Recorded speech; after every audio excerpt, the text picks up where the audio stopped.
You're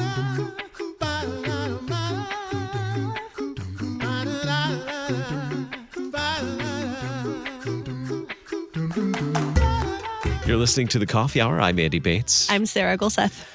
Thanks to Concordia University, Wisconsin for supporting The Coffee Hour. You can find out more about Concordia University, Wisconsin at cuw.edu. Live uncommon. It is time for Mental Health Monday, and this is a long-anticipated special episode in this series because, well, I'm underrepresented in this series. Okay, I'm so sorry. Privilege my shit. Totally. This is about Andy today, apparently. No, but I'm here for you. We're continuing our conversation in emotions and the gospel. And we're talking with Deaconess Heidi Gaiman. We've been working through emotions and the gospel. Great book, great resource. Earned my badge because I made it through the whole book. And I'm very proud of that. But today, we're also going to add to the conversation another guy. And I'm thankful for that. You're welcome. The Reverend Dr. Richard Mars, a professor of practical theology at Concordia Seminary in St. Louis. Dr. Mars, welcome to the Coffee Hour. Very good to be with you. Thank you very much. So wonderful. And Heidi, good morning. I didn't say good morning to you when I said your name. Good morning. Glad to have you along. Good morning. Thanks for having me. I'm very excited for this conversation. So as we've been working through emotions in the gospel, occasionally it comes to light that maybe men might perceive or experience things when it comes to emotions differently than women. Women might experience emotions differently than men, perhaps. So to look at that question, do women and men experience emotions or perceive them differently, or maybe even express them differently? We have this really balanced panel today to discuss it. So before we get into men and women and emotions, I think it'd be helpful to help our audience understand where everyone's coming from. Now, we have Heidi on every week, and most of us know that you're a licensed clinical social worker and a deaconess. What does that mean? Heidi, give us a little bit more background about your practice and what you do. I know you write a lot of great books. We share a lot of them here on the Coffee Hour, but help us understand where you're coming from when it comes to talking about emotions and mental health. Yeah, absolutely. I spend 4 days a week, Monday through Thursday, in my therapy offices in Ludington, Michigan at Lighthouse Associate LLC. And it's a group therapy practice, and I get to serve my local community and some people around the state of Michigan offering therapy services. I specialize in spiritual trauma, and I'll throw out some acronyms. People can look them up later. EMDR, DBT, and IFS are some of the specialties I work in, as well as play therapy. And so that's a huge part of my life, right? I would say it's just a big chunk of what people can utilize to understand my perspective. I also have a theology and psychology degree from Concordia Chicago, and I have my Deaconess certification. And so I feel passionately about helping people be in that space of the intersection between spirituality, faith, and mental health.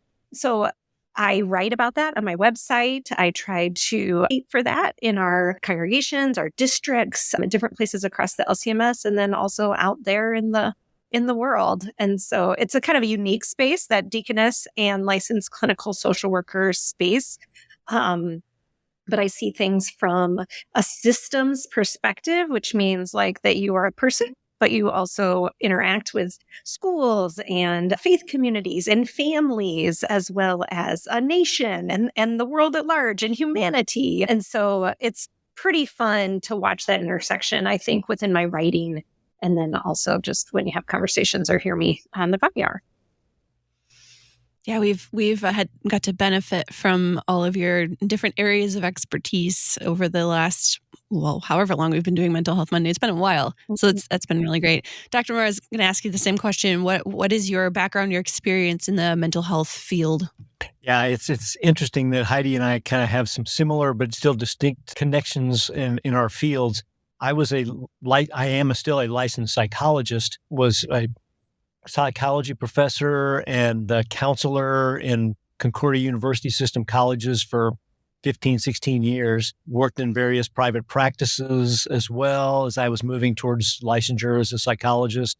And then after I finished all of that and, a professor at Concordia Chicago, I looked at my dear wife and said, honey, would you stay married to me if I went to seminary and became a parish pastor?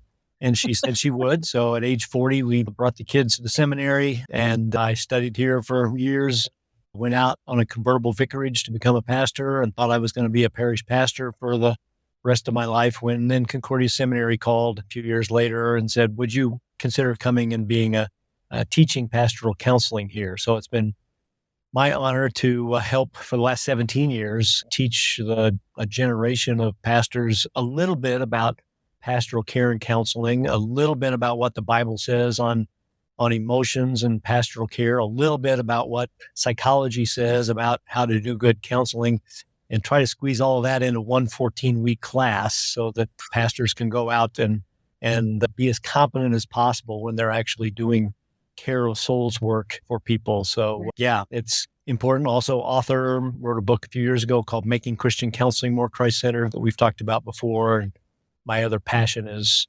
Christian counseling in general, but the fact that so many, 99+% of Christian counselors in the United States don't know anything about Luther's soul care theology and how gospel-centered that is. And so they don't know how to bring Christ into their counseling very effectively. And that's what my book is trying to do, is try to help non-Lutheran Christian counselors go, oh, I hadn't thought about bringing Jesus into this area where this person's struggling with sin and guilt and shame. And again, we know that from as Lutherans kind of secondhand, but a lot of Baptists and Methodists and Pentecostals who are good Christian counselors don't know how to bring that gospel into their counseling work. So a lot of good perspectives that the two of you together combined cover such a broad range of experience and knowledge and background. Now, Heidi, you're a licensed clinical social worker with W, and Dr. Mars, you're a licensed psychologist. Can you unpack what that difference in terms is, the difference in licensure, what that actually means? It's funny because when I was serving the LCMS as a contract worker for worker wellness and mental health advocacy, I actually created a PDF that had distinguishing features of each of these different roles, including psychiatry and primary care practitioner, because there is a lot of different roles in the mental health world. And I think the team aspect of it is important, having the team you need to help you care for your mental health. And so I let Dr. Mars speak to his. In social work world, we have that particularly unique systems perspective. Not that it doesn't exist. And I know that Dr. Mars in particular is very aware of it. And it's, I think, a gift to be able to look at systems as well as the individual in most mental health practice. However, in social work, that's a specific area of influence that's really like ground zero, that you're looking at the systems first and then kind of panning in from the systems to the individual and back out again. And so that's really cool. There's also the person and the environment, really understanding that the environment impacts the person as well as their internal interactions and dialogue and sense of self. And so that means that there's a heavy emphasis on relationship interactions. There's a heavy emphasis on attempting to create changes, not only in how we respond to the stuff around us, but how that stuff around us, whether people or things or in the natural environment, organizations, how they are putting pressures on us, expectations, as well as resources and gifts. So, all right, that's social work in a nutshell. Also, I should say social justice. Like my degree had a specific social justice emphasis, and that's something I feel very passionately about, is that there is a need for justice in a broken world. And I feel as Christians, we're called to care about social justice uniquely and help people know that God sees their brokenheartedness as he also sees our own individual and communal brokenness. I'm done talking now. Go ahead, Dr. Mars.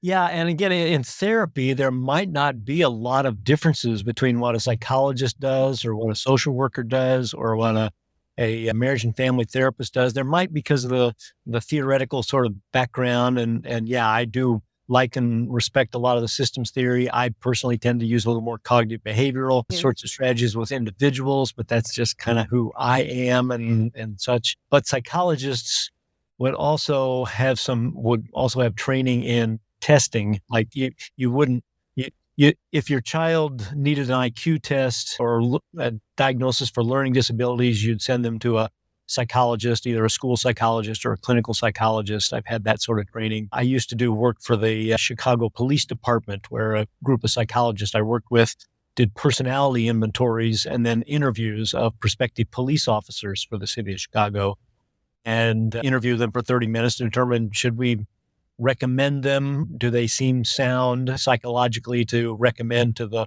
police academy to start? And we would weed out about 25% of the people who applied just because we didn't think their personality assessment scores and so forth. So anyway, that's something else that psychologists do. Psychologists do not, and neither do social workers, prescribe drugs. That's something for psychiatrists and other medical doctors to do. But each one of these occupations has a little bit different nuance on what they specialize in.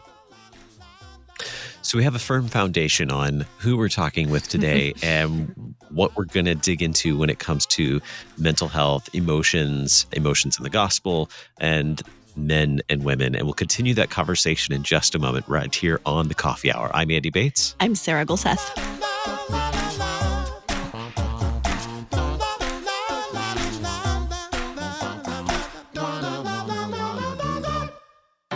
At Concordia University, Wisconsin, we believe you were created for a reason: to use your God-given gifts to help others, to live a life of self-sacrifice in a me-first world, to live a life that's uncommon. Whether you're taking one of 50-plus online programs or learning with us in person on the shores of Lake Michigan, you'll be equipped to make an uncommon impact. Learn more at cuw.edu. Concordia University, Wisconsin. Live uncommon.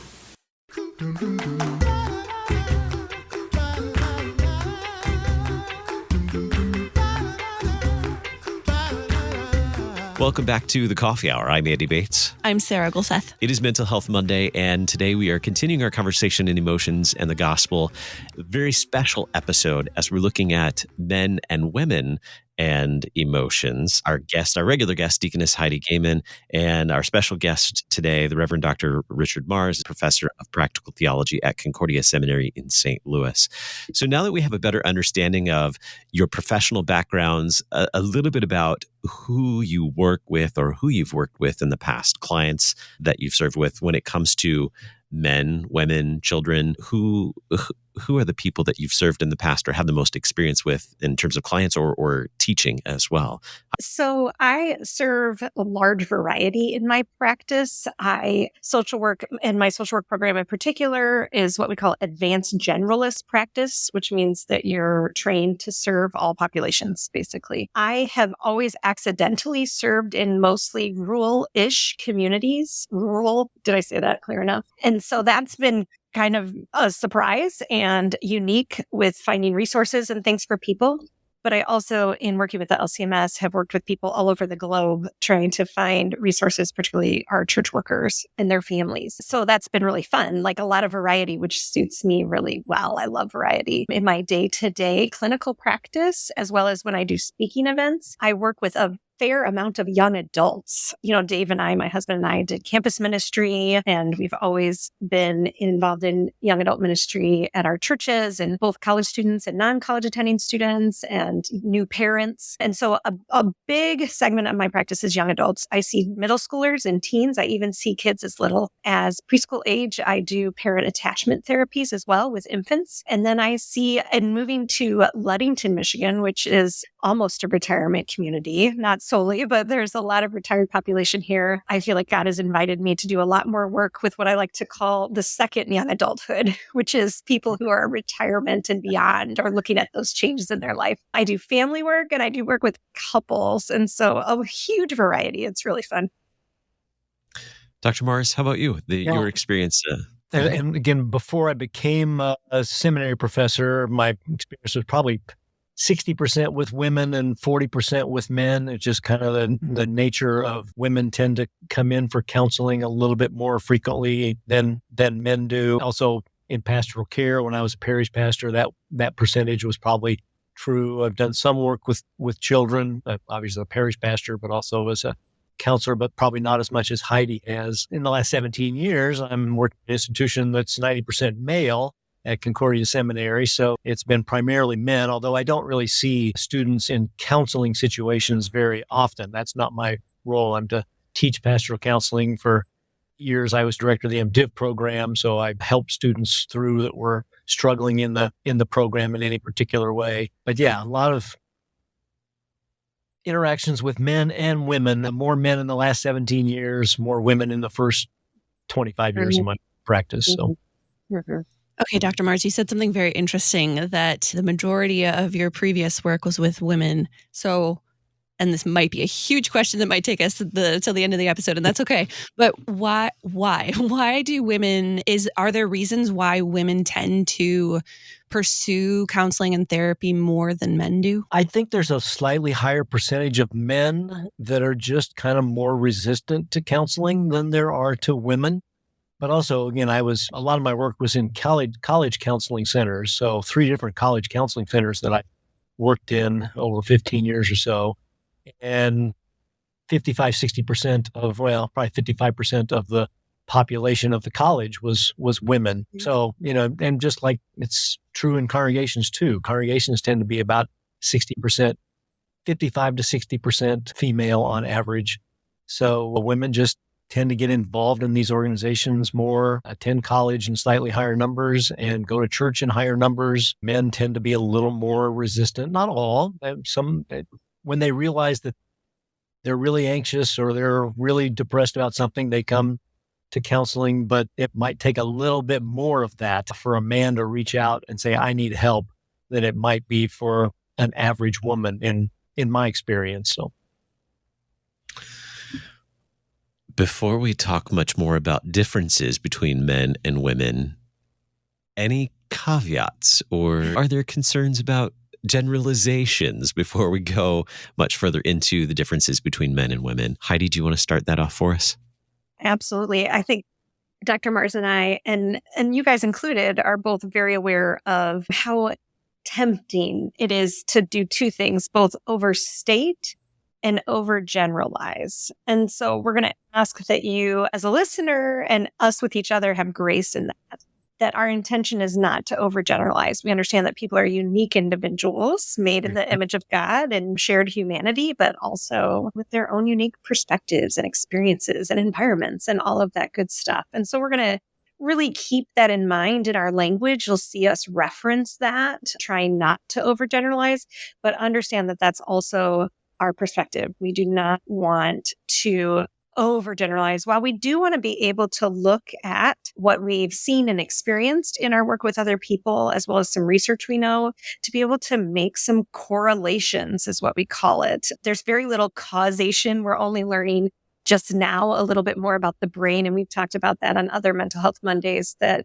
we can see some patterns, but we don't necessarily want to give cause and effect. So we're going to be cautious about overgeneralizing while being able to give some information that we can apply to our life. Like there is some generalization that can happen because we are a shared humanity. And then also overstatement, where this is so hard for me as a writer. I don't know if you feel like this, Dr. Mars, or you guys on the radio, you say something and then you go back and listen. You're like, okay, wait, wow, there's probably like 14 things I should have said after that. So that within a context, if you will. And so understand that if someone hears something that sounds like an overstatement about men and women, that isn't our intention. That if they feel like that doesn't apply to them, we completely respect and understand that. And we just want to try to give some information to give us just a base beginning to this conversation.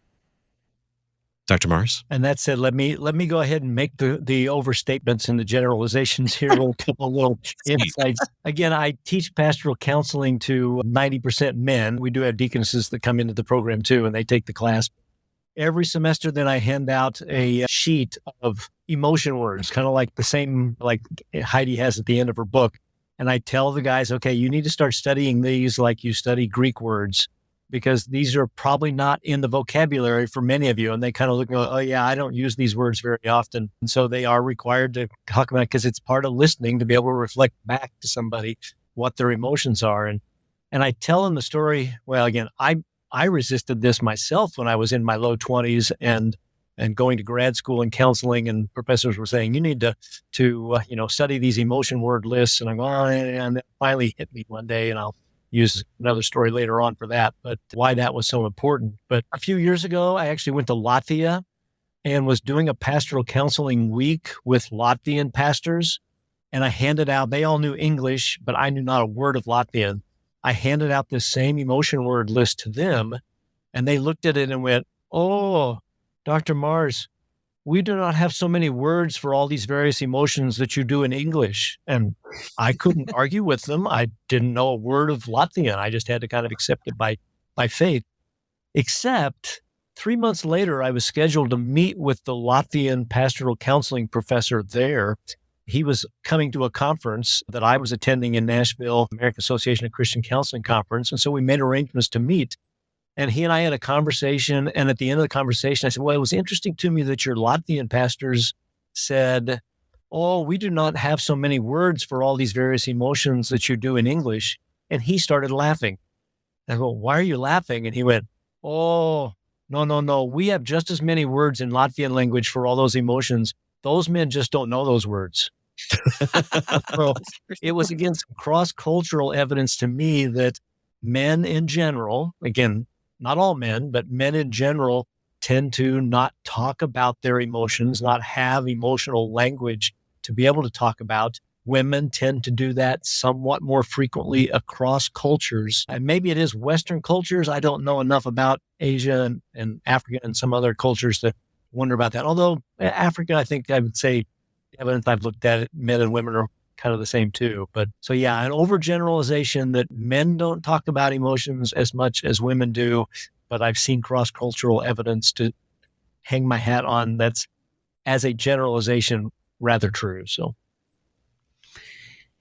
How can generalizations be harmful or a roadblock when we're trying to talk about this topic? What is that? Does it hurt us to try to make these blanket statements about everybody?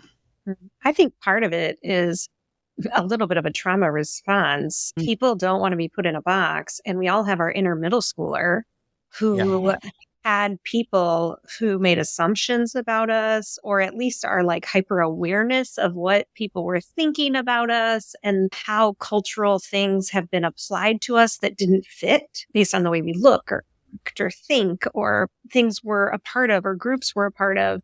And so I think there is some general discomfort, especially in American individualistic culture, right? Like we have to be honest, like we really like our individualism in America. And so I think there's some pushback with that. But then also there is that all of us have our different inner child parts that also scream, "Hey, someone see me, please." And it's a little bit against our internal desire to be known that we've talked about a lot on Mental Health Monday when we feel like someone is trying to fit us into this blanket statement.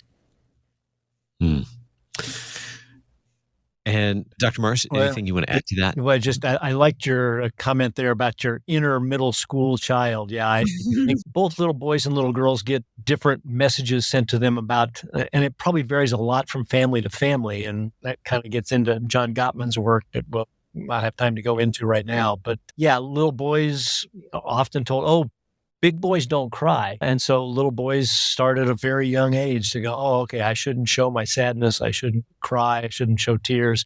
And again, some girls grow up in households where that's what was the old song, "Big girls don't cry." You are braver than I, singing.